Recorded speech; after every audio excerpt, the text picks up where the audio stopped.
Whatever time it is where you are, hello everybody, we're back with the history brush and we're going to be using selections with it. And what I mean by selections, we're going to just define an area of this image file and we're going to see what we can do with the history brush. And there's your history brush there, that's the one we're going to choose. Let me just click off this, get rid of that, and we're going to use some selections. So we're going to look at these tools up here. This is the lasso tool. If I just click on that and just do a quick little draw of the lasso tool, you'll see the marching ants will appear. The selected area is the inside part of the marching ants. Well, I could have chosen the polygonal or the magnetic lasso tool there. There are other selection tools which we'll look at in a bit. So I'm going to choose a history brush. I've chosen the history brush there. I've got it in overlay blend mode at the moment. I'm looking at a 150 pixel brush, which is a decent size. I might make it a bit bigger. So overlay, keeping it 100% on the opacity and the flow. And I'm going to click in the side here. So we're going to put the history back into the active layer. So I'm going to paint over this edge here. And you can see there, if I hold the mouse down and just drag over, the effect is only taking place within the selected area. So we've got a targetable way of using the history brush now. We can define any area we want using any selection tools without using layers, without using masks, without doing any other kind of thing like that. We're just adding a selection to our image file and painting with inside it with a history brush. What could we do? Well, let's use a quick selection tool this time. I could use the rectangular marquee. You may want to define an area with a marquee, just drag it out, draw it, and you could paint inside that. Remember, it's inside the marching ants that your history brush work will occur. This time I'm going to choose the quick selection tool. You see it's quite a decent size, it's not too small. I'm just going to mouse down and drag on here and let the tool itself define the area. I want to clean out all these marching ants within inside the area.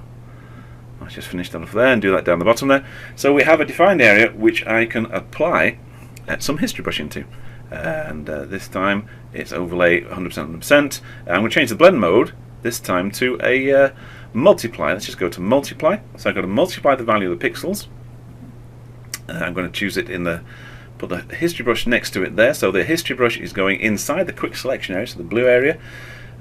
I can paint outside the marching ants, nothing will happen. As soon as I go inside the marching ants, of course, I'm going to be applying the history blend mode to it. So it's multiply 100%, 100%. I'm going to mouse down and I'm going to work with inside these marching ants. You can see that I'm going over slightly over the edge. It's not affecting the area outside the marching ants, it's only affecting the area inside the marching ants. So you're targeting where the history brush can affect your image, you're restricting its blend mode to an area that you've defined. We can always fade it, of course. Don't forget, you can go back, you can change the blend mode in this, you can fade it. Look back on the other tutorials if you're not sure about edit fade. If we move around in the history state, one thing we can do, it stops you going back to the fade. So it's the last history state that you've used the brush in. You can have the edit fade option. If you move around, of course, that'll disappear. You'll have to go back in again like we've just done there and go back to the start again. So let's change the blend mode to hard light. I'm still keeping it 100%. I'm still keeping the flow up there, and I'm just going to mouse down and paint, and you can see there hard light pops the contrast up. It gives you the blacker blacks and whiter whites, but it also unfortunately affects the color saturation. Now I quite like this. I'm not keen on the color saturation, and there is a trick I'm going to show you which will remove this color saturation. So I'm going to click the history brush onto there, and you can see there nothing's happening. So what I want to do is to just change this to luminosity. So I'm going to use the luminosity from that history brush treatment we just did. Just step back in time. So I'm going back in time. I'm choosing the quick selection area which we defined first of all. So I'm using the data, this is where it gets tricky, from the hard light blend history state and putting it back into the original quick selection state. You may want to play this again.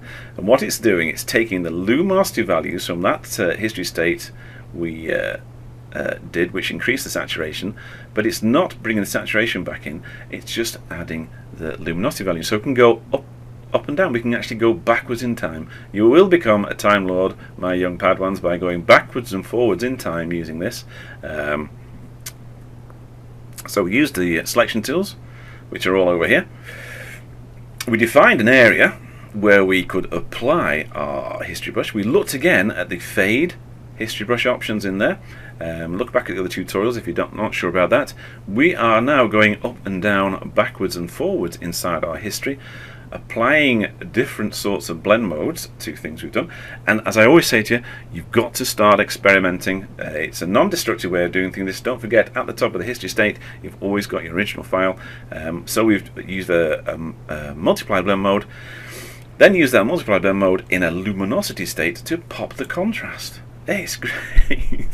Okay, play this one again, try and get your head around it, but until the next time, thanks for calling by, and ta-ta for now.